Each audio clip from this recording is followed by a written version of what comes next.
Welcome back to what Arty Noobs with General Disturbance. This is an M41 HMC. It's the Tier 5 American SPG. It's located on the south spawn of Overlord and it's under the command of Running Hawk. Now, this battle does have rather a lot of bots in. It's also got reduced numbers.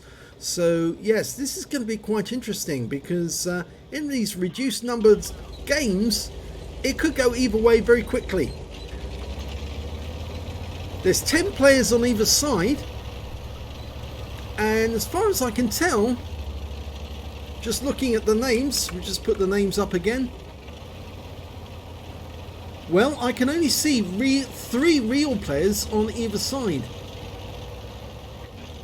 The enemy has got an M4A1 times 2 with real players, and their Fifi, their Arty, is also a real player. And on Running Hawk's team, the real players are an M4A1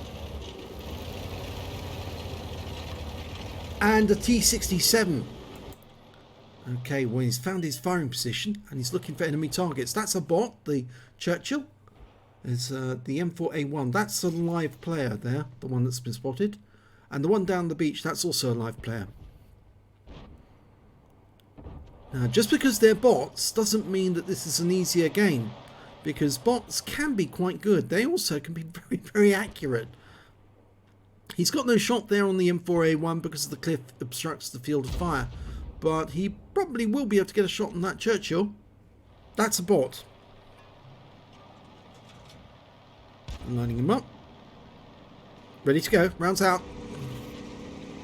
Yes, he got a hit. 252. Oh, he set light to the Churchill. Will he get the kill? Well, we'll have to wait and see. Now, the reload time is 21.08 seconds? It's moving the reticule. 21.09. It's a 155mm howitzer mounted on a M24 Chaffee with 550 alpha penetrating 38mm of armor and a burst radius of 7 meters. It's the same gun basically as on the M44. Slightly less penetration, only a millimeter less. There's a T50 over there, but I think that was a bot. Now, the M4A1 that he was going for a second or so ago, that was the live player. Now, that T67, that's a real player. That's one of our forward players, Geordie Potter. But the enemy T67, that is a bot. Dialing in. Ready to go. Rounds out. Beautiful hit. And he got a fire on that one too. And he killed it. That's an arsonist badge. Nice kill. T67s have got so little armor. That was probably a penetrating round anyway.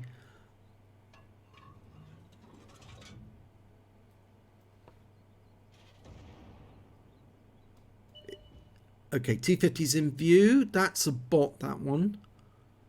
You can tell because they've got the semicolons before the name and afterwards. Rounds out. Big hit. 250.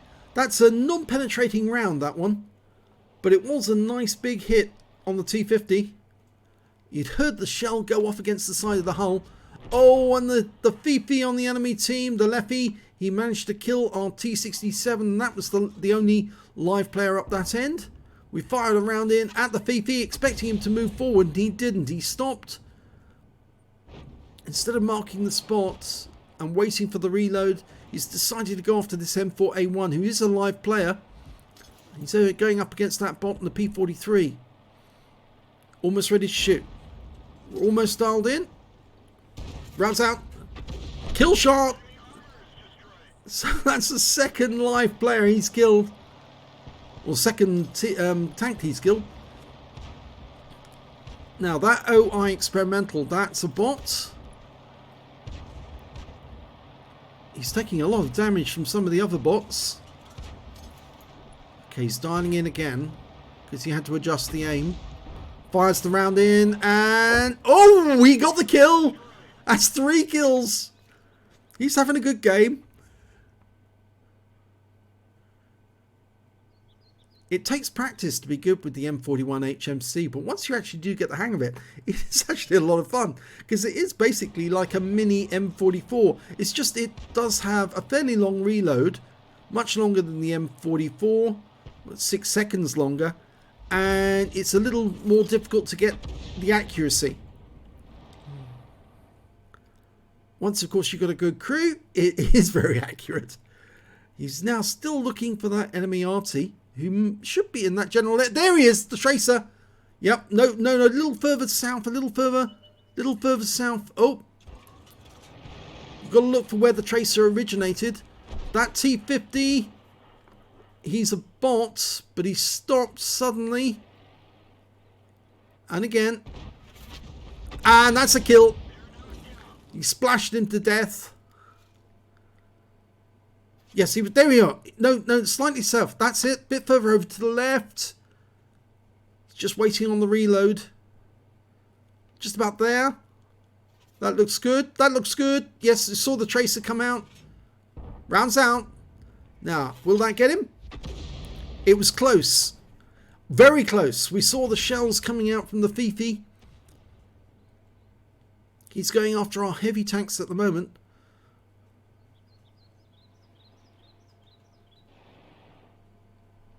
It's going back to where the Fifi is. The Fifi probably hasn't moved. And we should be able to spot his tracer again very quickly, because he's firing every 10 seconds or so. There's the Excelsior. Okay, we can go from expedite what we can see. Dialing in. Another 3 or 4 seconds. Rounds out. I think it's a bit long. Yeah, it was long.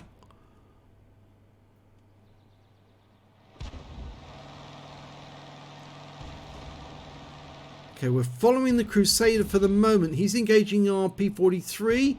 Both of them are bots. Almost loaded. He's stopped. Dialed in. Rounds out. Oh no, it hit the ridgeline. Gone back to looking for that enemy Arty. There he is. He's moved forward slightly. Yep. Bit further over. Crusader goes down. Now, looking at our team at the moment, there's only one live player left on our team. And it appears there's only one live player left on the enemy's team as well. And it's both the Artys. Excelsior in view. He stops behind the house. Dialing in. Okay, he's stopping to take shots. Rounds out. Bit late. Bit late. And Excelsior's gone behind the hill for the moment. But he's actually now tussling with our T67. T67's very low on hit points.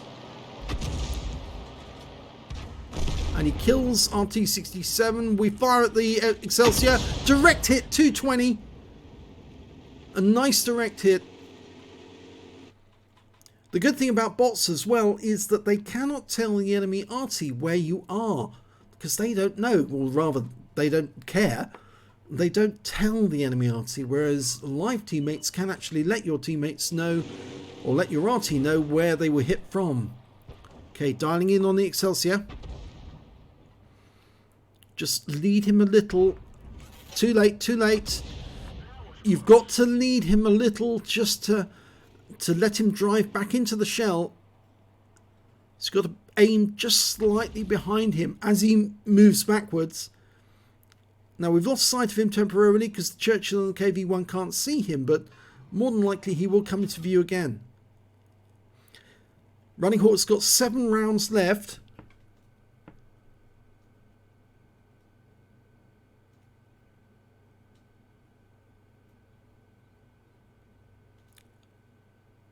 Six minutes left on the game.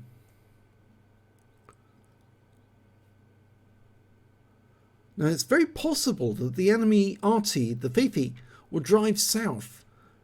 And the reason I say that is because if he's the only live player on the team, he may be the only one who realises that you can actually cap out and win. He knows that the only player live on his enemy team, or the enemy team for him, is Running Hawk, so it makes sense that he would actually come south, try to cap out, and then wait for Running Hawk to try and kill him. So there's a possibility that Running Hawk might actually see the enemy Fifi approaching his cap area, but the enemy Fifi might see him before he sees them. So we need to see if the 6th sense goes off at any time whilst he's looking for the Excelsior, it will be the enemy Arty that's spotted him. And then he'll need to move to get into cover. There's the Excelsior. Okay, he's very low on hit points. Now just line up a shot on him. Rounds out. Close. Oh, lucky shot! The shell didn't go to the aim point. It went to the Excelsior and took him out. And that means now the only person left alive on the enemy team is the enemy Arty. And potentially that's also a high caliber for Running Hawk. Well, he's loaded. He's got 6 rounds of HE left. And the hit points on the Fifi is only 280. He might actually have taken some of those off with one of those near misses. So there's a good possibility he's badly wounded. And here he is. He has been spotted. Now he was moving or relocating closer to the cap. And he's now behind the building. And, well, Running Hawk hasn't got a shot. Oh, and he dies! The Churchill one got him. So, unfortunately, no Top Gun for Running Hawk, but it was a victory. He had 5 kills and the possibility of a Top Gun. Let's have a look at the end of battle stats. It's an ace tanker for Running Hawk in the M41 HMC. He managed to get a fighter badge for getting at least 4 kills. He got 5 in that one, just short of the Top Gun. He got an arsonist. He set fire to the T-67 and he burned up. He also managed to get a Bruiser medal for getting at least 5 critical hits. In that one, he ended up with 14. And he also got a high caliber for dealing the most damage in that game overall. And his win rate from that game was 3,888. And as you can see, it was a difficult game because some of those bots were making it very, very difficult for him to kill them. And, well, yeah, he prevailed. Let's have a look at the team scores. Yep, only 3 on each side, real players. Now, yes, he did get the highest damage in the game, 1,741 hit points. The next highest scorer was the enemy Fifi with 1,500 hit points. And after that, it was the M41 with 810. And then RT67 with 697. He was a bit bold, went too far forward, and yes, got spotted and taken out by the enemy Fifi. When it came to base XP, it was Running Hawk with 784. 512 went to the T-67 and then 417 to the enemy Fifi. He fired 16 rounds, got 5 direct hits, no penetrations but 13 splash. Damage of 1,741 hit points, all of it at more than 300 meters. He damaged 7 of the enemy, killed 5 and did 9 stuns but didn't get any stun assist off those shells. On a premium count, he earned 34,473 credits, got 50,000 credits from Veni Vidi Vici, so his total came to 84,473. And after ammunition resupply, he still took away a profit of 76,393 credits. He picked up 1 bond for getting the high caliber, and 1,176 XP, times 2 for the first victory. Took away 2,352 experience points altogether. So he said, got me an ace and high caliber on Overlord. Well, that was a difficult battle, even though there was only 3 players either side. The bots weren't behaving as you'd expect them to. And that Excelsior was being very, very elusive. Now, the one thing I was interested, did he do any damage to that Fifi? Yes, he did. He did splash him for 85 hit points. And that probably made it easier for his teammate in the Churchill to get the kill on that enemy, and that ended the game, unfortunately, without a Top Gun for Running Hawk, but which would have been nice, but it's still very nice that he got an ace and high caliber, so well done, Running Hawk. If you enjoyed that replay, please give this video a like and do subscribe to our channel. We're only a small channel. We do have a lot of replays. Some of them arty, some of them tanks, and you do find some super unicums and some ordinary schmoes having a really great day. So do watch our channel. We do some interesting double features as well. Double features featuring the same tanks in, or different tanks in the same battle, as well as double features showing tanks or arties as they used to be and as they are now, as they used to be previously in the game many years ago, and as they now appear in the game with the reduced damage. So I hope you enjoy some of those replays, and thank you for watching.